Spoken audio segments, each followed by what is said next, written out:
हमारे मथुरा में, बहुत ध्यान से सुनिएगा, आपके गौड़िया वैष्णव संप्रदाय के एक संत हुए, नाम निष्ठ संत थे, बहुत माला जपते थे। अच्छा, रुचि रुचि सबकी अलग अलग होती है।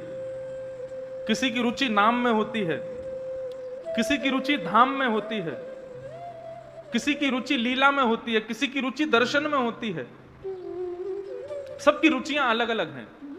ऊना से अमृतसर जाने के 3-4 रास्ते हैं, आपको जो बढ़िया लगे उस रास्ते से चले जाओ। ऐसे ही भगवत प्राप्ति की सारी रुचियां हैं। कोई नाम के द्वारा भगवान की प्राप्ति करना चाहता है, कोई दर्शन के द्वारा, कोई धाम के द्वारा, कोई लीला के द्वारा, जिसको जो भाए उस रास्ते से जावे। तो कई लोग होते हैं उससे नाम नहीं जप पाते। वो बंबई में एक बार मेरी कथा हो रही थी तो एक व्यक्ति आए, बोले महाराज जी मुझसे नाम नहीं जपा जाता। मैंने कहा क्यों, क्या होता है? बोले मैं जैसे ही माला झोली में हाथ डाल करके और माला हाथ में लेकर के जैसे ही मैं नाम जपने के लिए बैठता हूं, सोई मुझे नींद आ जाती है। मैंने कहा तो? बोले आपको सत्य बताऊं तो मैंने तो अपनी नाइट पिल्स बंद कर दी, रात में सोने वाली पिल्स, मैंने जो दवाइयां थी वो बंद कर दी। मैंने कहा तो? बोले माला जपता हूं, नींद आ जाती है, उसी से ही सो जाता हूं। कईयों को होता है। एक महापुरुष मिले, वो क्या बोले? बोले महाराज जी मुझसे नाम जप नहीं होता। मैंने कहा क्यों नहीं होता? बोले मैं नाम जप जैसे ही करता हूं, आंख बंद करता हूं तो ठाकुर जी नहीं दिखते, नाचती हुई अप्सराएं दिखती हैं। लो कर लो बात। किसी किसी की नाम में इतनी निष्ठा नहीं होती, किसी की कथा में इतनी निष्ठा नहीं होती, किसी की दर्शन में इतनी निष्ठा नहीं होती। सबकी निष्ठाएं अलग अलग हैं। लेकिन हमारे ब्रज में, वृंदावन में और हमारे ब्रज में यदि आप खोजने जाओगे तो ऐसे कितने संत होंगे जो वर्षों से बिहारी जी नहीं गए, वर्षों से राधा रमन जी नहीं गए, वर्षों से दर्शन करने के लिए नहीं गए, लेकिन उनकी नाम निष्ठा 1-1 लाख 2-2 लाख नाम जप करते हैं ठाकुर जी का। इतनी नाम में निष्ठा। और उसमें विशेष रूप से तो चैतन्य गौड़िया वैष्णव संप्रदाय के जो भक्त होते हैं उनकी तो नाम में विशेष निष्ठा होती है। हरे कृष्ण कृष्ण कृष्ण हरे हरे, हरे राम राम राम हरे हरे। बंधुओं, नाम जपने वाले बड़े भाग्यशाली होते हैं। जब वो कृष्ण बोलते हैं ना तो उनकी जीव यशोदा का रूप धारण कर लेती है, और जब वो राम बोलते हैं तो उनकी जिह्वा कौशल्या का रूप धारण कर लेती है। ये जीव ही ठाकुर जी को जन्म देती है। तो गौड़िया वैष्णव संप्रदाय के एक महात्मा रहते थे गोवर्धन में, नाम जप करते थे 18-18 घंटे, 19-19 घंटे बैठ करके और महामंत्र का जप किया करते थे। और जब जप पूर्ण होता था तो उसके बाद फिर स्नान ध्यान करते। स्नान ध्यान करने के बाद फिर थोड़े बहुत समय में जाके जल्दी जल्दी और घर घर से सूखी सामग्री लेकर के आते। सूखी सामग्री मतलब आटा कहीं से ले लेते, कहीं से कुछ सामग्री जो मिल जाती वो सामग्री लेकर के आते, और यमुना जल से निर्मित करके बढ़िया मोटे टिक्कर बना करके और उसको पा लेते, और पाने के बाद में फिर से नाम जप करने के लिए बैठ जाते। थोड़ी बहुत देर आराम करते, ये उनका नियम था। ना तो मंदिर जाते थे, ना किसी सेवा में नियुक्त रहते थे, ना ज्यादा कोई झंझट, कुछ नहीं। केवल नाम जपना, एक टिक्कर पाना, यमुना जल में स्नान करना और 1-8 घंटा आराम करना, बस यही उनका नियम था। लेकिन हमारे ठाकुर जी तो लीला पुरुषोत्तम है, बिना लीला किए इनको आनंद नहीं आता। एक बात मैं आपको बहुत स्पष्ट कहूं, ठाकुर जी को जो बहुत प्रिय होता है, जिसकी धाम में बहुत निष्ठा, कथा में बहुत निष्ठा, नाम में बहुत निष्ठा, वो ठाकुर जी का प्रिय है। और ऐसे प्रियों के साथ में ठाकुर जी लीला बहुत करते हैं। कैसी लीला करेंगे? किसी की कथा सुनने में बड़ी इच्छा है तो कैसे भी करके कथा उसकी छुड़वाएंगे। किसी की वृंदावन जाने में बड़ी निष्ठा है तो ऐसी रुकावटें देते रहेंगे कि वो वृंदावन जाने में और तड़फे, वृंदावन जा ही ना पावे। किसी की नाम जपने में बड़ी निष्ठा है तो नाम जपते जपते बीच में कोई ना कोई विघ्न डालेंगे। ये विघ्न आते नहीं है, ये ठाकुर जी खेलते हैं तुम्हारे साथ में, ये ठाकुर जी लीला करते हैं। और बेचारे बाबा प्रेम से भजन करते थे। एक दिन एक मैया के यहां पर मधुकरी लेने के लिए गए, मैया ने आटे की सूखी सामग्री उनको दे दी। बाबा आए, आकर के यमुना जल से बढ़िया टिक्कर बनाया, मोटी मोटी रोटी बना करके पका करके स्वयं पा गए। अब उस मैया के यहां पर छोटे से ठाकुर जी की सेवा विराजी हुई थी। रात्रि में वो मैया जैसे ही सोई, ठाकुर जी उसके स्वप्न में प्रकट हो गए और स्वप्न में प्रकट होकर के बोले मैया, बोले हाँ ठाकुर जी बोलो। बोले ये जो बाबा तुम्हारे यहाँ आम है ना रोज सूखी सामग्री लेवे के काजे, बोले हाँ मोकू वो बाबा बड़े पसंद हैं। मैया बोली तो कहाँ करूं? बोले कल वो बाबा आम है ना तो तुम मोकू उनके हाथ में दे दियो, मैं उन्हीं के यहाँ जाऊंगा और अपनी सेवा करवाऊंगा। मोकू उन बाबा के संग रहना है, अपनी सेवा करवानी है। मैया खूब रोने लगी, बोले मेरी सेवा में कोई कमी? मैंने कछु अपराध कर दियो ठाकुर जी, आप मोकू छोड़ के जा रहे हो? बोले ना है मैया, तेने कोई अपराध ना कियो, लेकिन मोकू वो बाबा बहुत प्रिय है, मेरो बहुत नाम जपे, मैं कछु दिना लीला करवे के काजे बाकी कुटिया में जानो चाहूं। कल वो बाबा आवे तो आप मोकू उनको दे दियो। मैया बोली जैसी आपकी इच्छा ठाकुर जी। दूसरे दिन बाबा जैसे ही आए, बहुत ध्यान से सुनना, दूसरे दिन बाबा जैसे ही आए, बाबा आए आकर के बोले माते लाओ सूखी सामग्री दो, आटा दे दो थोड़ा सा। मैया आई आकर के बोली बाबा ऐसे ऐसे कल रात में मेरे ठाकुर जी सपने में आए और आकर के बोले मैया मुकू बाबा के संग जानो है तो तुम मेरे ठाकुर जी को ले जाओ, इनकी सेवा शुरू कर दो। बाबा बोले मैया हमसे सेवा करना ना आवे, हमसे श्रृंगार वगैरह ये सब हमारे बस की बात ना है, हम तो नाम जप सके, नाम जपवे में हमारी बड़ी निष्ठा है, लेकिन हमसे सेवा नहीं होगी। बाबा चले गए। ठाकुर जी फिर से सपने में आए, सपने में बोले मैया तेने मुकू बाबा को दियो नहीं। आप लोग ब्रजभाषा समझ रहे हैं ना? समझ में आ रही है ब्रजभाषा? मैया बोली लाला मैं तो दे दूंगी, लेकिन बाबा मना कर रहे हो कि मुझसे सेवा नहीं होगी, कैसे दूं? ठाकुर जी बोले अरे मुझको जबरदस्ती दे दो, बाबा की गोद में ले जाके पटक दियो, बाबा लेके जाएगा, वही के यहां सेवा करवाऊंगा अपनी। अब देखो ठाकुर जी की लीला, यहाँ मैया के यहाँ बढ़िया ठाठ से सेवा चल रही है, 8 समय भोग लग रहा है, सुबह शाम आरती हो रही है, बढ़िया सुंदर पोशाक धराई जा रही है, लेकिन ठाकुर जी की रुचि नहीं है। ठाकुर जी को वहीं कुटिया में जाना है जहाँ कोई व्यवस्था नहीं है, जहाँ पर भोग लग नहीं सकता, जहाँ पे कुछ सैन की व्यवस्था नहीं, राग की व्यवस्था नहीं, भोग आरती की व्यवस्था नहीं, उनको वहां जाना है। अभी ठाकुर जी हैं पता नहीं कहाँ रीझ जाते हैं। दूसरे दिन बाबा आए तो मैया अपने ठाकुर जी को लेकर के आई और बाबा की गोद में रख दिया। बोले मेरे लाल जी को आपके संग जानो है, अब मना मत करियो, आप इनको स्वीकार करो। मैया कितनी बार भोग लगता है इनका? बोले 8 बार भोग लगता है। और क्या क्या होता है? बोले 8 बार भोग लगता है, 6 बार आरती होती है और सब पूरी नियमावली बता दी। बाबा बोले मैं भजन कब करूंगा, पूरे दिन इनकी सेवा करूंगा तो मैं नाम कब जपूंगा अपना? मैया बोली अब कैसे भी करियो, तुम्हारी झंझट है, अब यहाँ लेके जाओ अपने संग। बाबा घर लेकर के आए, ठाकुर जी को गोद में लेकर के बोले देखो भैया एक ही बार भोग लगेगा, हमको नाम में बहुत निष्ठा है, हमको श्रृंगार और सेवा ये सब हमसे आती नहीं है, आपको एक बार भोग लगा देंगे, रूखी सूखी टिक्कर पानी हो तो पाना, नहीं तो हमको स्वप्न में आके बता देना, हम वापस मैया के यहाँ छोड़ जाएंगे। बाबा अपना भजन करने के लिए जैसे ही बैठे, ठाकुर जी को ला करके एक चौकी पर बैठा दिया, भजन करने बैठे तो ठाकुर जी प्रकट हो गए। प्रकट होके बोले बाबा तुम रूखी रोटी खवाइयो, एक ही बार खवाइयो, लेकिन मोको अपने पास ही रखो, मैं यहां से जाऊंगा नहीं। बाबा बड़े प्रसन्न हो गए, बोले वाह देखो हमारे भजन के प्रताप से ठाकुर जी आ गए और हमारे भजन में भी कोई विघ्न नहीं आ रहा।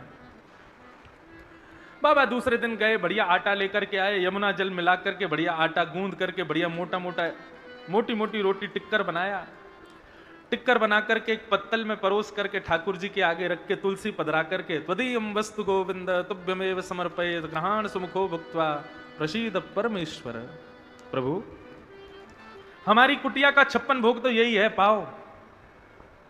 और भोग लगाने के बाद में बाबा ने स्वयं पाया और अपना भजन करने बैठ गए। अब जैसे ही बाबा भजन करने के लिए बैठे, ठाकुर जी फिर प्रकट हो गए।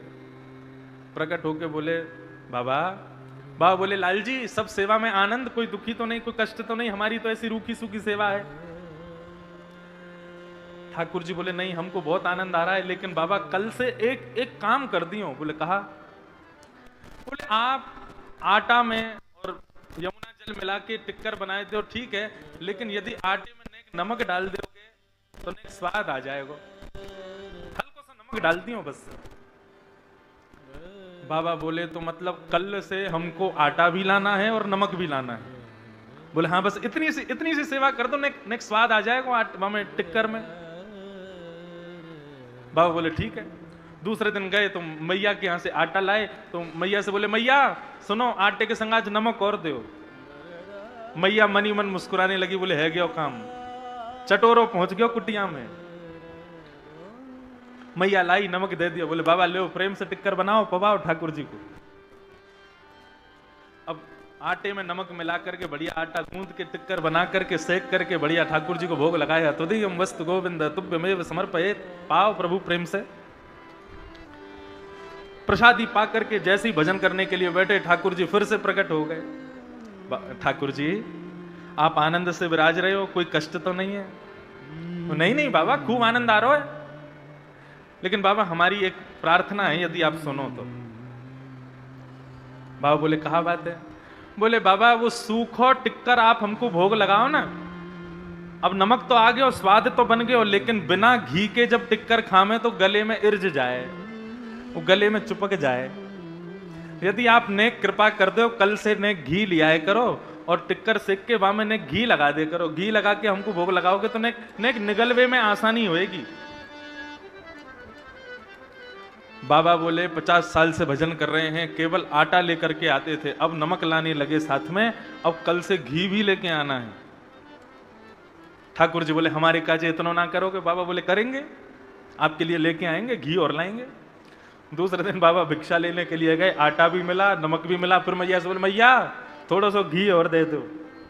मैया बोली अभी तो देखो नमक और घी जा रहा है, कछु दिना में 56 भोग जाएंगे घर पे। घी लेकर के गए, बढ़िया टिक्कर बना के घी लगा के ठाकुर जी को भोग लगायो और पायो। पाके फिर जैसे ही भजन करने बैठे ठाकुर जी फिर प्रकट हो गए। बाबा बोले अब क्या हो गया? बोले बाबा मैं तो यूं कह रहे हो, बढ़िया टिक्कर बनना है, नमक भी आ गया, अब तो घी भी आ गया, निगलवे में भी आसानी है रही है, लेकिन 4 दिना से टिक्कर पाके हम नेक जो है का हमारी जीव है का नेक परेशान है गई है। कल एक आलू और लिए और वह आलू को उबाल के वहां में नमक मिर्च डाल के नेक बढ़िया चटनी बना के टिक्कर के संग आलू की चटनी दे दोगे तो आनंद आ जाएगा। बाबा ने आंख खोली, अपनी माला रखी, ठाकुर जी गोद में उठाए, लेकर के मैया के यहाँ गए और मैया की गोद में दे दी। बोले धरो इनको अपने पास। अरे हमारा भजन छूट रहा है, पहले नमक चाहिए, घी चाहिए, अब आलू चाहिए, कल को कहेंगे हमको घेवर चाहिए, फिर कहेंगे मालपुआ चाहिए, फिर कहेंगे रबड़ी चाहिए, इनका भोग लगाएंगे कि हम भजन करेंगे? बाबा ने तो ऐसी बात कही, इतने में ही श्याम सुंदर वहीं प्रकट हो गए और प्रकट होकर के बाबा को हृदय से लगा लिया। बोल बाल कृष्ण लाल की। बंधुओं ये भोग सामग्री, ये सुंदर सजावटें, ये विविध विविध प्रकार के 56 भोग, ये सब ठाकुर जी को नहीं चाहिए। किसी एक चीज में तुम्हारी दृढ़ निष्ठा है, वही ठाकुर जी को प्रिय है। बस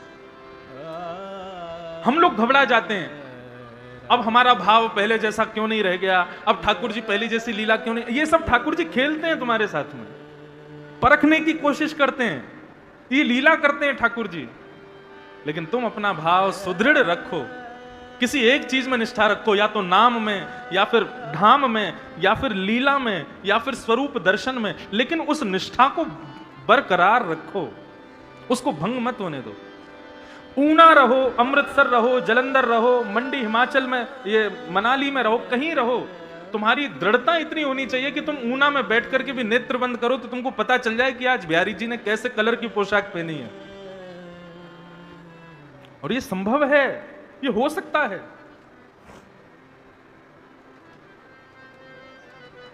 इसलिए श्रीमद् भागवत के प्रारंभ में परम सत्य को वंदन किया गया। ये परम सत्य क्या है? भगवान का नाम ही परम सत्य है।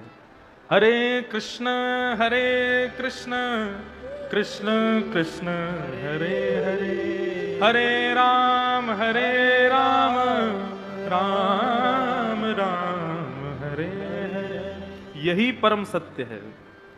एक दिन इसी महामंत्र का सहारा यदि अनवरत बना रहे तो इसी मंत्र के सहारे से यहीं कहीं ऊना की गलियों में घूमते हुए, यहीं कहीं ऊना के खेतों में विचरण करते हुए, गैया चराते हुए श्याम सुंदर के दर्शन है जाएंगे। वृंदावन कोई एक स्थान का नाम नहीं है बंधुओं, वृंदावन एक वातावरण का नाम है। और वो वातावरण आप स्वयं प्रकट कर सकते हो अपने आसपास। वृंदावन जैसा व्यवस्थित हो जाए बस, देखना 19 तारीख को यहां वृंदावन प्रकट हो जाएगा।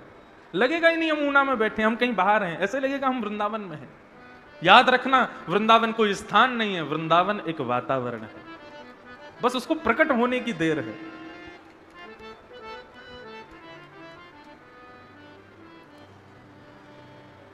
सत्यम परम धीमहि, हम परम सत्य को वंदन करते हैं।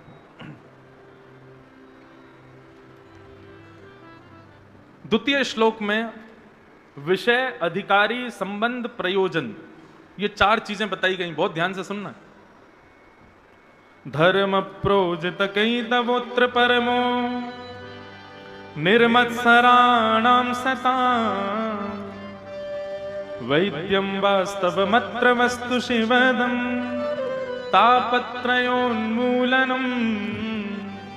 श्रीमद्भागवते महामुनि कृते किं वा परैरीश्वर सत्यो हृद्यवरुध्यते त्रिकृतिभिः शुश्रूषुभिस्तत्क्षणात्।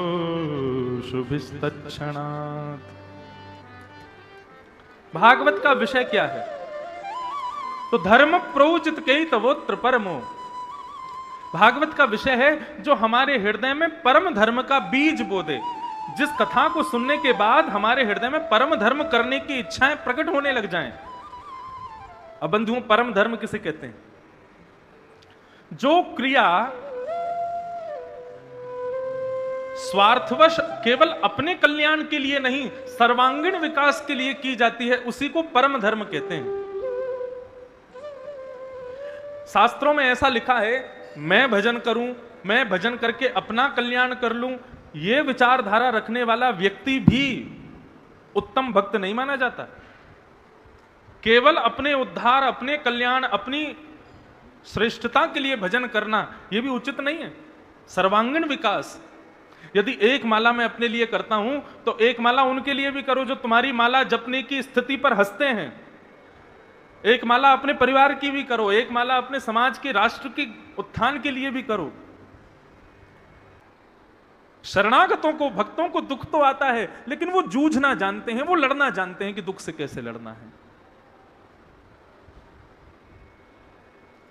तापत्रयोन्मूलनम श्रीमद्भागवते महामुनि कृते किं वा परैरीश्वर सद्यो हृद्यवरुध्यते त्रिकृतिभिः शुश्रूषुभिस्तत्क्षणात्। श्रीमद्भागवत की कथा बंधुओं, जहां भी पता चले कि यहां कथा हो रही है, तुरंत जाना चाहिए। अपनी व्यस्ततम समय में से चाहे 1 दिन का समय निकालो, 1 घंटे का समय निकालो, 1 मिनट का समय निकालो, लेकिन जाओ जरूर। क्यों?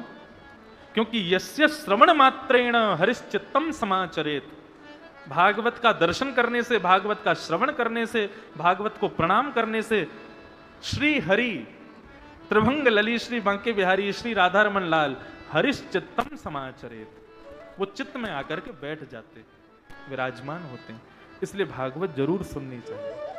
ये भागवत का 2वां मंगलाचरण। अब 3वां मंगलाचरण। निगम कल्प तरोर गलितम फलम सुख मुखाद अमृत द्रव संयुतम पिबत भागवतम रसमालयम मुहुरहु रसिका भुवि भावुकाः। केवल एक बात आपको बताऊंगा, फिर आगे चलूंगा। श्रीमद् भागवत आचार्यों ने सुनने के लिए नहीं कहा, इसको पीने के लिए कहा।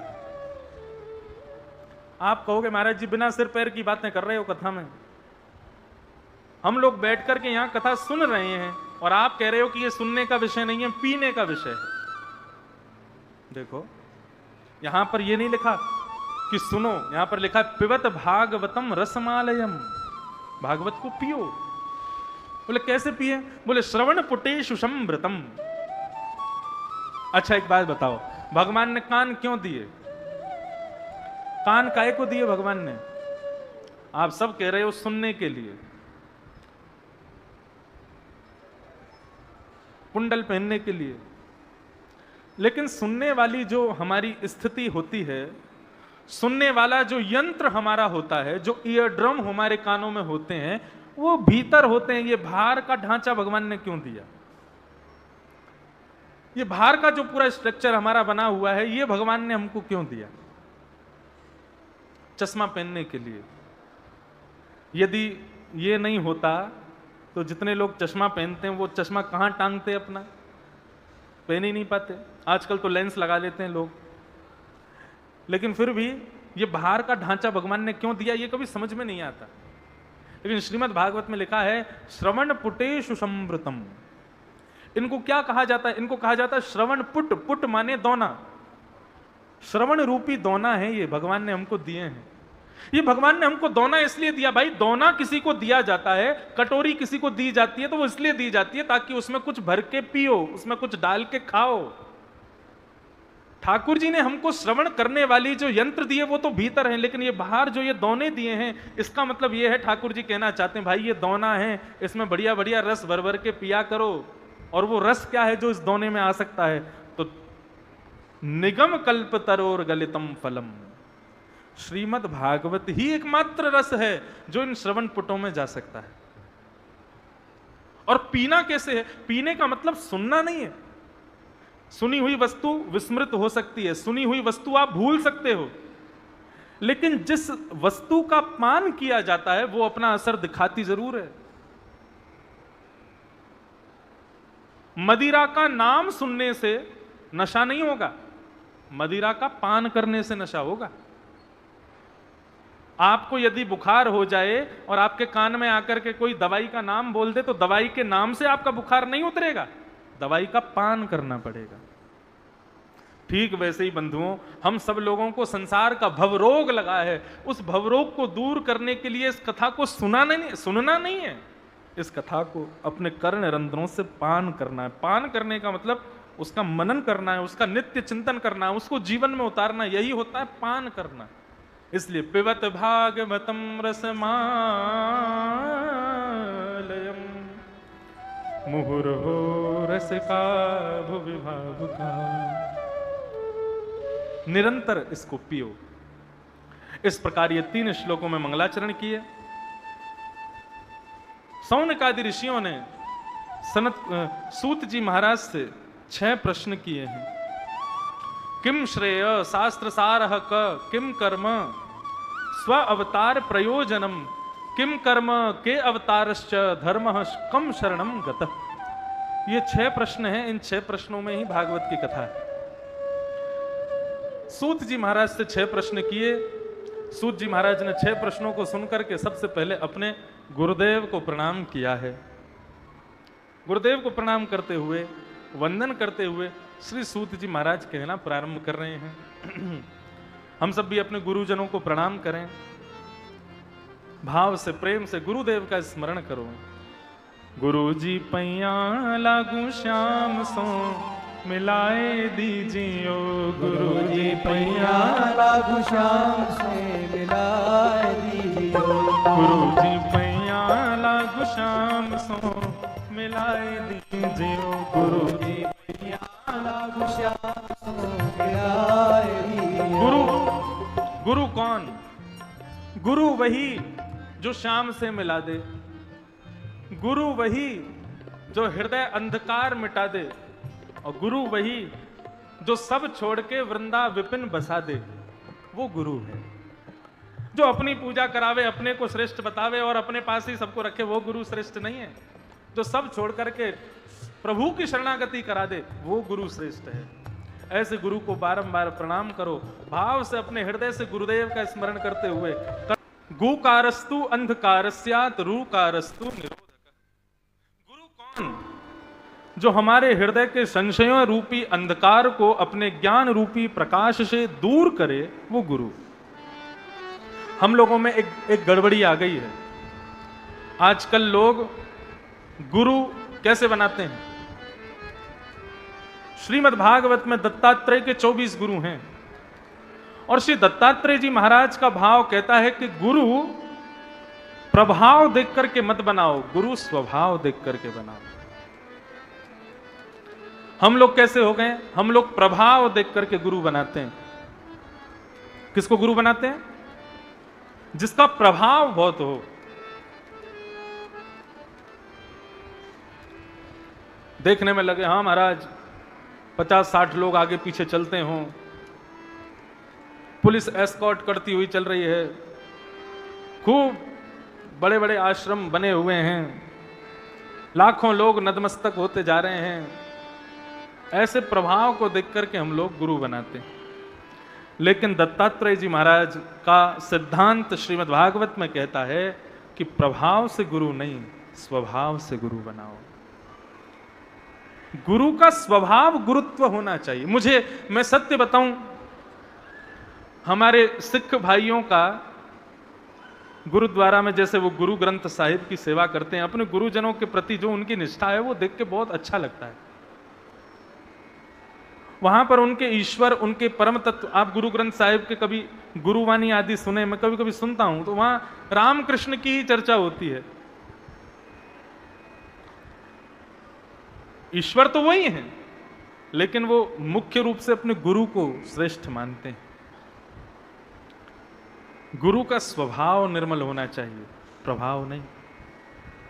पानी पियो छान के, गुरु बनाओ जान के।